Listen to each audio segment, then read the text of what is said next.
Welcome back, everybody, to another exciting edition of Let's Play the Banner Saga. And welcome to my impending death. I don't expect us to survive this.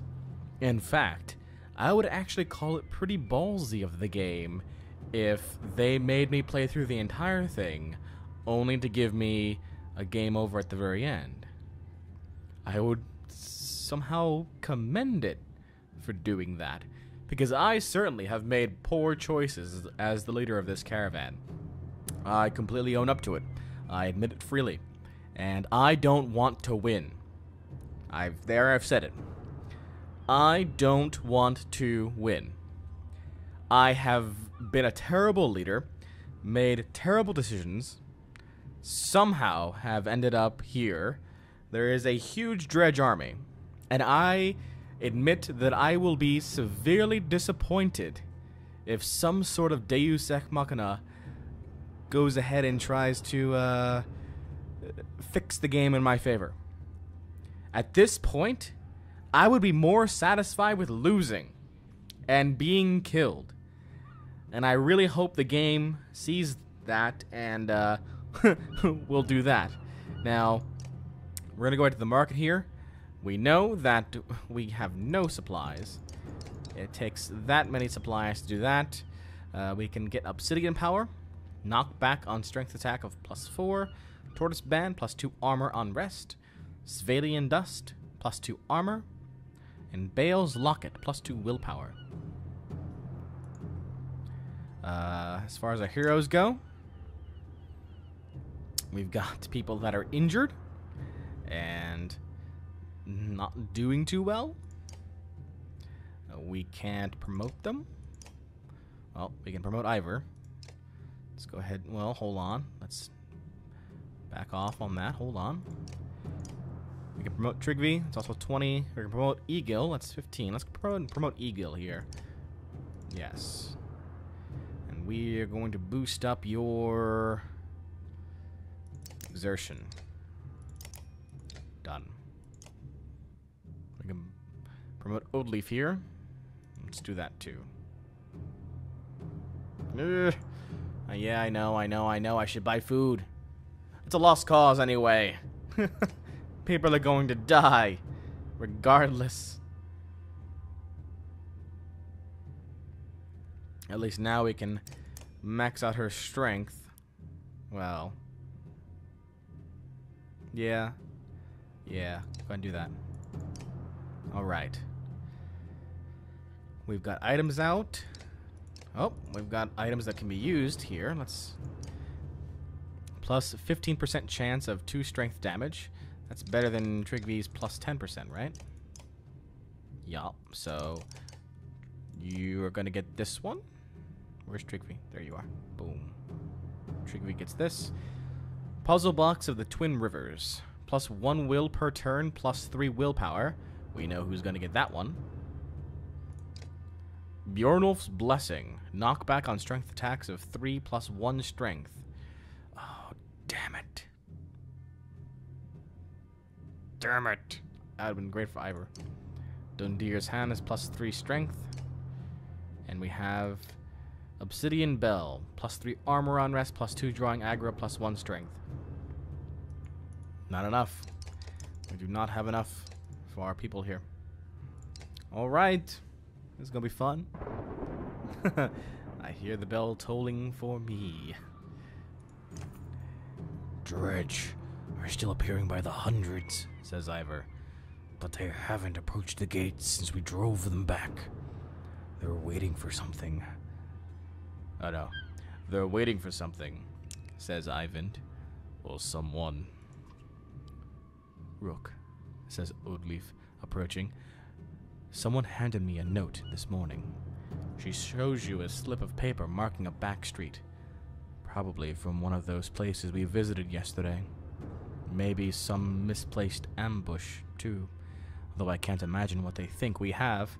If you want to check it out, let me know. Dad, there's a riot at the docks. Alette runs up to you out of breath. They're trying to smash up the boats. When you calm her down, she says the ravens are there, but she's worried that things could get out of hand. You consider what you want to do now, knowing that any of these tasks will likely take a full day. Let's go to the boats are useless right now. You're not going to do anything with the boats. The ravens are there. Let's go with Odeleaf to the location on the note. You travel to a deserted back street, and a man soon approaches, confidence in his step. "You came looking for quite a lot of food," he says. "I can give it to you. I want something, too. Let's trade." Odeleaf gives him a suspicious look. "We don't need to complicate this," he continues. "Borisgard has got a lot of people in it, and we all don't get along. You're not from here, so when you get something that was stolen from me, nobody will come knocking. Do you understand?" Huh. We have an opportunity to get some food for some thievery. Like I said, brigands! What do you want? "It's not what you think," he tells you. "Just a drinking horn, my great-grandfather's. It was stolen." "This is worth how much food to you?" asks Odeleaf. The man laughs. "As much as you're willing to carry." "Okay, we'll do it." "Good," he replies. "Then we both win." He marks an area on your map down near the water and scribbles Lowtown next to it, though you doubt that's a real name. "Rook," Odeleaf says as you leave, "keep this between us. Seems to call for a light touch. I'd rather not have people spreading rumors about how we got the food." I'm not worried about rumors at this point. Do you not see the dredge right outside these walls?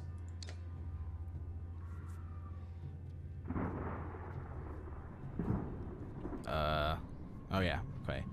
That's a Sundeer. That's a Sundeer. That's who they were waiting for. We're not gonna make it.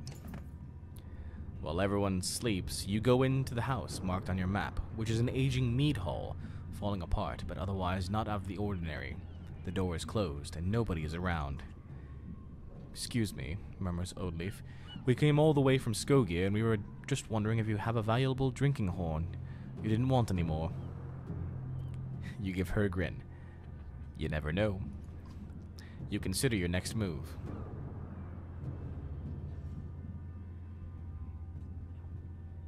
Try the door. The door is stuck shut, probably secured from the inside. So much for that, you say. I don't announce myself. Look for another entrance. Just a telltale notch in the roof for smoke to escape. Odeleaf sees you eyeing it. "I'll do it," she says, "if you give me a boost." You hoist Odeleaf up as she crawls lightly across the thatched roof to one of the small holes. She leans in, then ducks back quickly, as if worried about being spotted. After another peek, she nods to you. You get the impression she saw something, but is going to go in anyway. "Well, if you get captured, I'll save you. Go." You nod, and she manages to slip herself through the tight hole in the roof and is gone. Several tense minutes later, there are sounds at the door, which slowly open to Odeleaf holding an ornate drinking horn. As the door shuts behind her, you spy several sleeping men inside. "No problem," she says. Looking at the horn, it strikes you as one of the most beautiful things you've ever seen, with gold inlays, intricate carvings, and an unusual wooden base. Something primal makes you want to keep it. Odeleaf notices and says, "I wouldn't stop you." "Nope." Food. You fight the urge to simply abscond with the horn. "People might die of hunger if we don't give this back," you say. Odeleaf nods, though you can tell it's half-hearted. Early the next day, morning, you return the horn to the man in the alley. Plus 20 renown. "That's it." The man beams as you hand over the horn. "I thought about going back on my promise," he says, "but I don't like to complicate things. Come to the market, and we'll make sure you get a fair price on what you need. Alright. So I have renown. Ho ho ho ho ho ho ho ho. 16 days worth of supplies. 15 renown. I'm okay with this because now I can go to heroes and be like, hey. Oh no, these guys require 20. Damn, made a mistake. I keep saying that a lot, don't I? Okay. Nothing we can do there. Hopefully we don't have to die this next battle. What's up, Ivor? This morning, says Ivor, I saw him. Bella was here. It won't be long now. Ivan leans silently on his staff nearby. One of your clansmen comes to you out of breath. Rook, he says, things are real bad. Look, there's nothing you can do at this point, but a lot of the caravan have been robbed, killed, just disappeared. Those of us left are gonna split up and hide where we can. Wanted you to know, in case we somehow pull through this. He runs off, clearly distressed. You grimace, wondering if this could have played out another way. You consider what you want to do now, knowing that any of these tasks will likely take a full day. Well, let's go and investigate the riots. When you get down to the docks, it's pandemonium. Few work on the ships now as the ravens stand over bodies of people, while a huge crowd roars in anger. Bulwarks, axes are covered in blood. What happened? You shout, pushing your way through the rioters. What'd you think would happen? Responds Bulwark coolly. Didn't take them long to figure out we were building ships right under their noses, and they can't have one. You gonna lend a hand, or just stand around? Ugh. Even though it's useless, let's just try and calm them down. You brandish your axe low and try to find a voice over the chaos. It goes wrong quickly when one of the rioters gets a quick jab in, smashing across the bridge of the nose, covering your face in blood. The last thing you remember is falling backward. By the time you regain consciousness, the riot is finally being driven off. Won't save you next time, you hear Bulwark say. This one's free. You stagger back to the wall with a new injury. Great. So now I'm double injured, right? Nope, I'm good to go. Only Ivor's injured. Fantastic.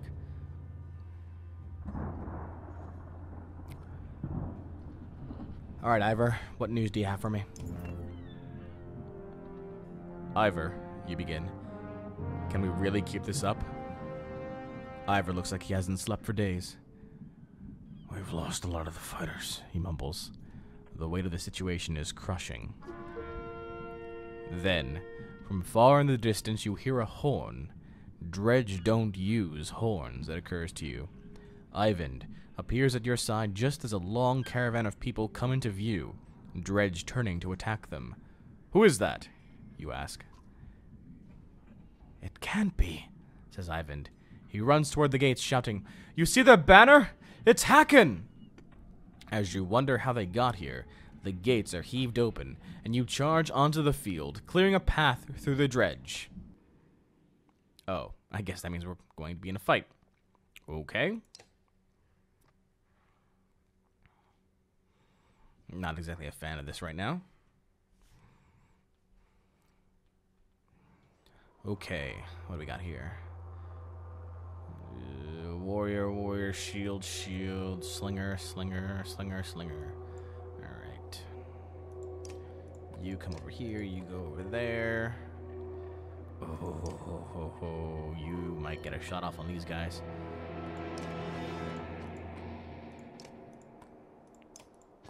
Charge them!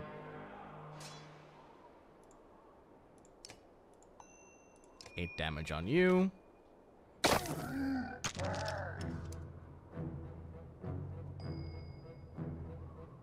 Come on, Ivan. Magic lightning. Oh, 3 in a row. That would be amazing. Yes.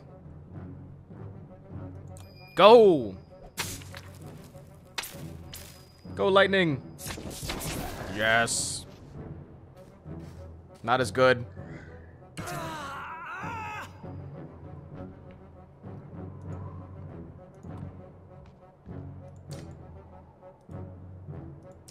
Let's take this guy on.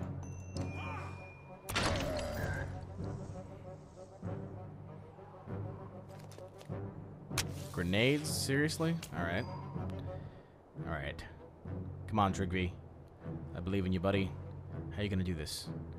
You can't do 3? I have to waste 3 on him? No, I'll wait till next turn. Just get closer. End your turn. I'm not gonna win this fight. Not a chance. Not after what they just did to the Rook. That seems like a waste. Yet necessary, isn't it?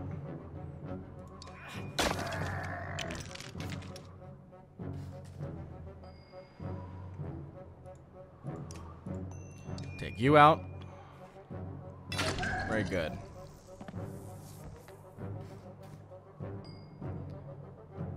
Alright, let's move Rook here back. Attack you. 7. Good. No! Attack Nabbit. And again, they're not attacking their shields, so Ivan can't really mend anything. That's bad. Ivan, back off.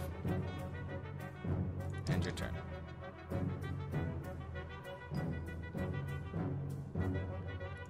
But now at least this gives Ivor a chance to come in from behind and be like, hey, buddy, what's cooking? Kill you in one blow. All right. Now I am going to stab you so hard. Nice.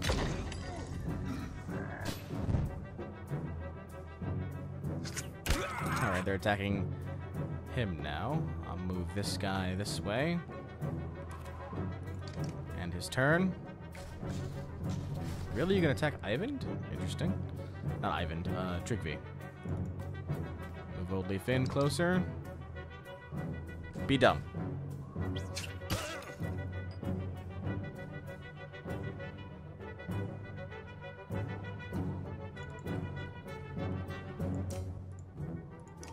Still can do 5 and 6 shield damage. Just awesome. Even with 1 strength attack. 1 strength. Nice. And there can be a lightning bolt incoming. Lightning! This dude.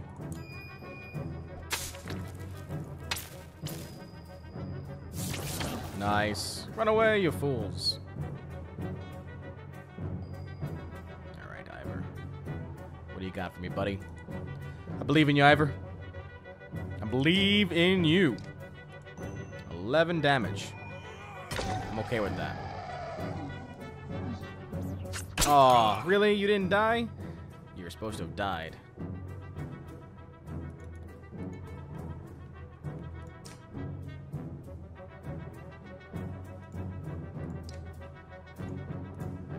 Now, you can kill him.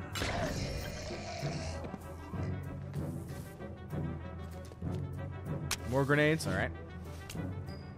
Interesting. Let's move Egil over here. What you gonna do, guys?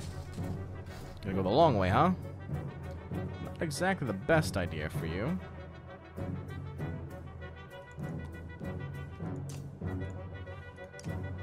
Oh my god, 19. 19 armor. That is going to be a problem.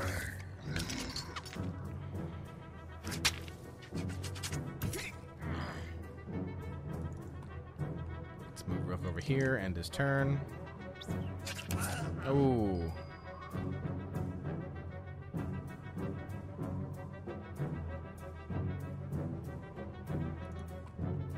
Maybe you can catch him with that arc lightning? Yeah, you can. Good.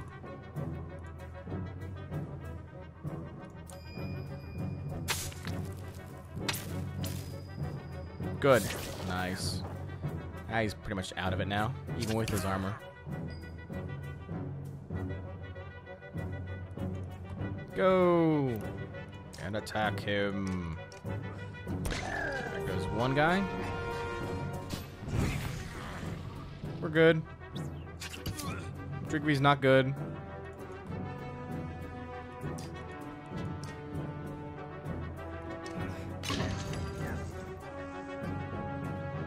Come on, fool, run towards me. That's not exactly what I was hoping for. You can kill that guy, though.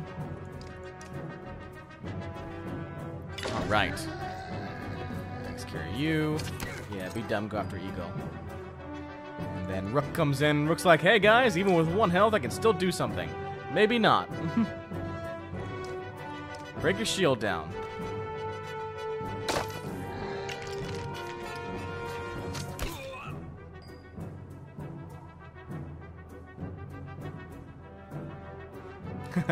Go, Ivan. Ivan's like, I got this, guys. Shh, leave it to me.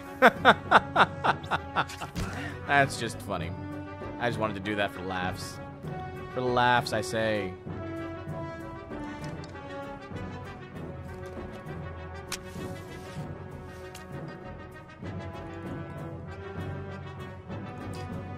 And we're gonna kill this guy maybe later. Slowly but surely.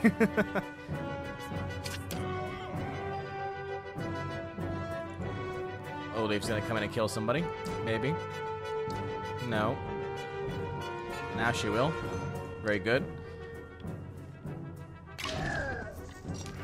Pillage time. Gone pillaging. Attack this cat.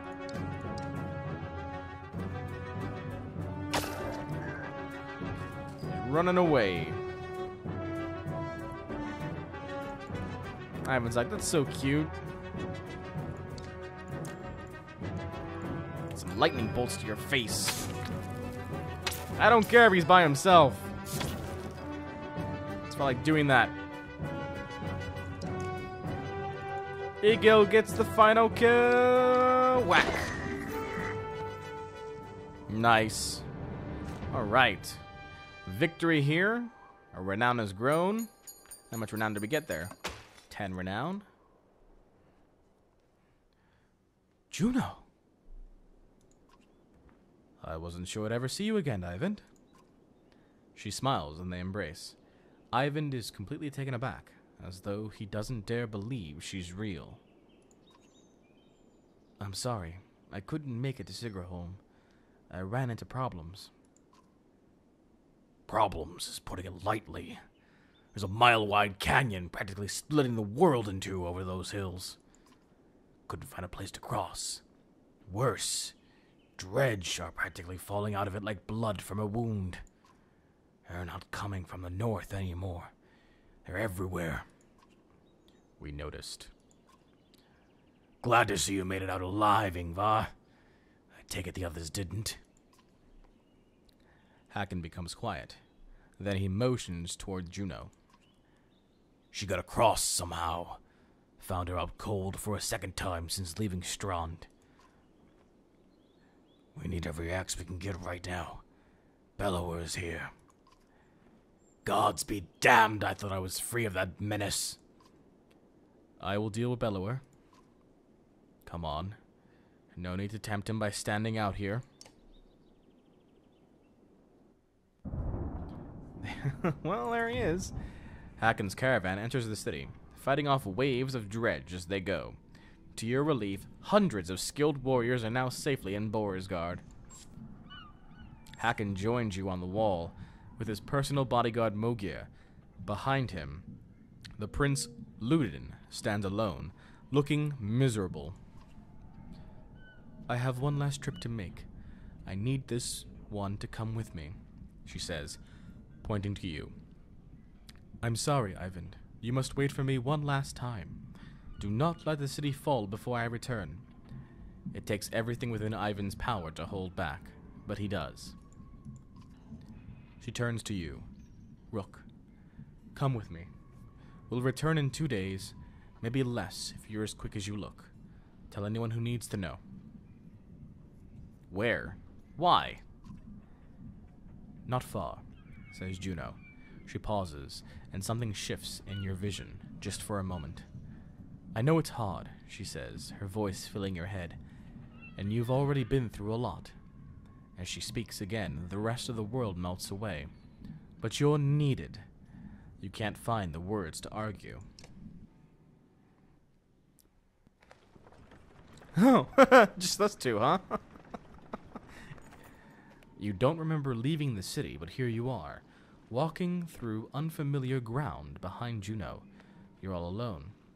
Aside from hundreds of dredge who are all facing toward an enormous stone ahead, the hairs on the back of your neck stand up.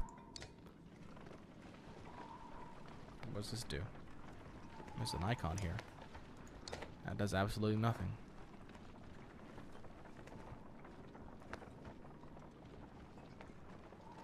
Are they praying?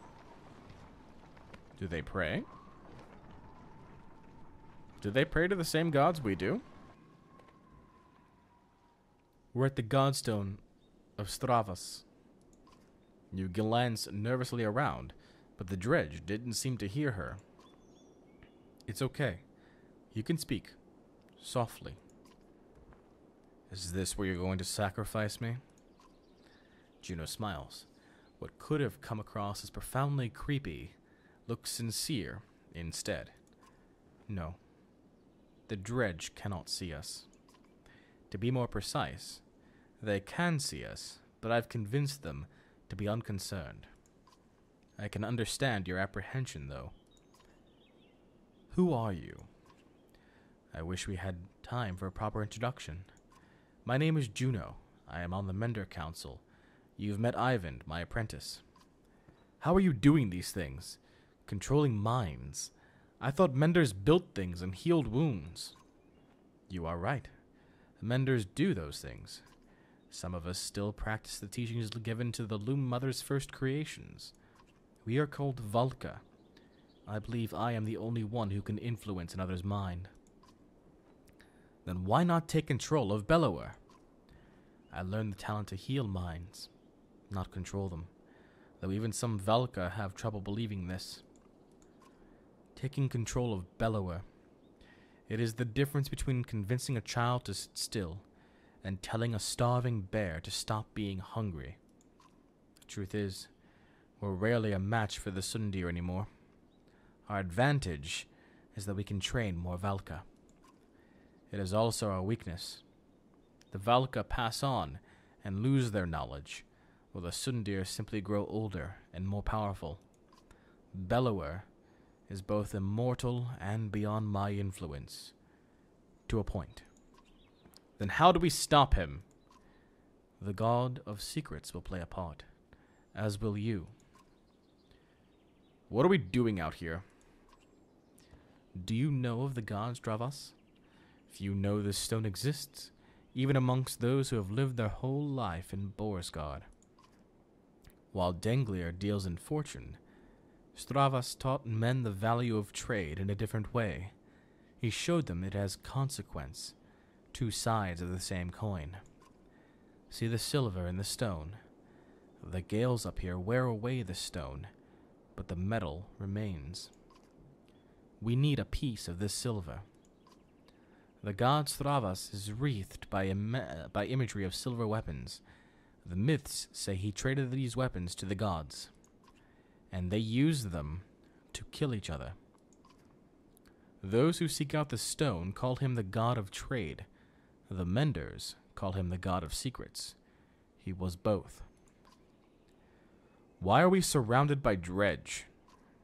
They seem to be drawn to the godstone. There are many things we don't know about Stravas.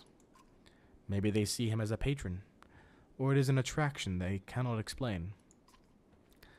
Does Stravas have something to do with that serpent in Einartoft?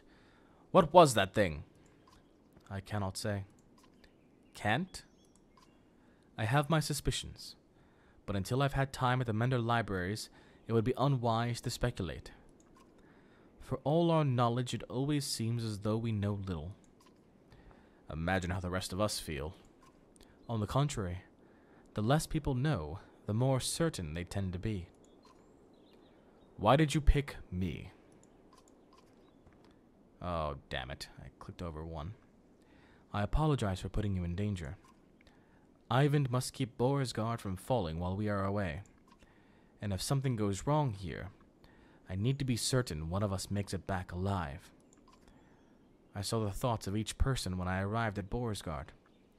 You were the only one I knew would return. What do you mean?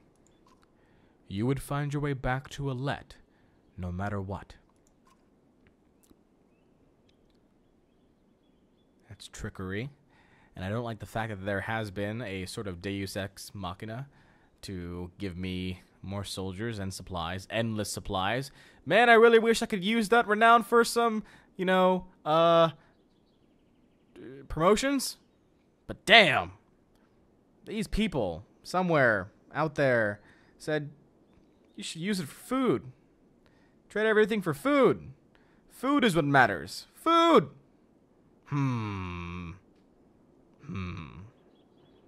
Let's get what we need and go. Indeed. You'll need to dislodge at least a fistful of the metal.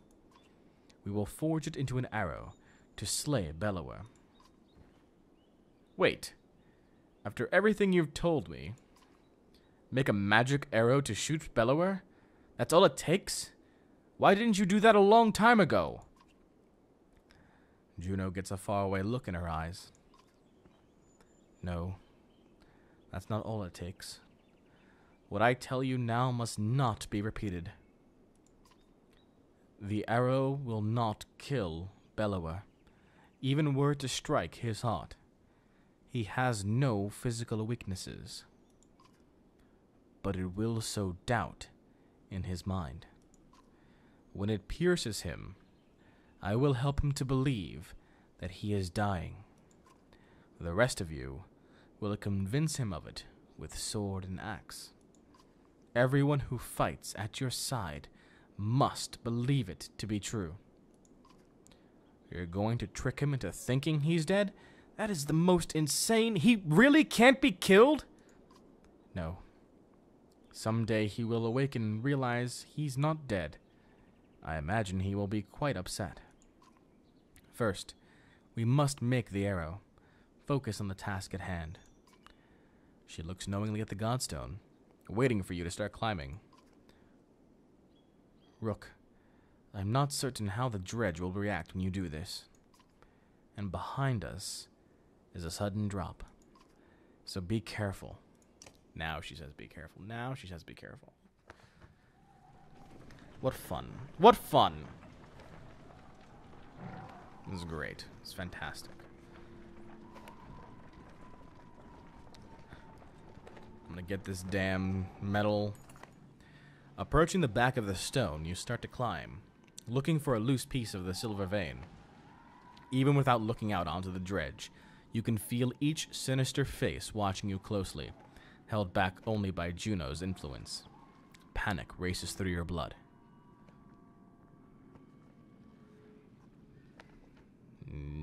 I'm not gonna do that because that's asking for trouble. I'm gonna go climb higher. As you climb up, you can't help but notice the stony masks of the dredge lined up before the Godstone, like worshippers before an idol. Just a glimpse nearly immobilizes you. Your hand rests on a piece of silver that comes away easily. The dredge do not react. I'm done. Don't press your luck, head back down. You nimbly descend to where Juno is waiting. Well done, she says. As you walk back through the dredge, their heads turn in unison to follow. The dread that lingers and the shaking in your hands does not subside for hours. Nice. See, that's the thing. You don't want to go too low, you don't want to go too high. You approach the gates of Borisgard again, relieved that they're still standing. It looks like they took a beating while you were gone. Alette rushes to your side and throws her arms around you once you've crept through the gates. Juno smiles at the reunion and tells you, take this time with your daughter. Find a smith who can fashion an arrow from that silver. I have other things to which I must attend, but meet me on the walls when you are done. Well, alright, we can go to the crafters, but first, I'm going to go ahead and take a break. Find out what happens next time on Let's Play The Banner Saga. Until then, this is J Square John Jeremy signing off, saying so long, and take care.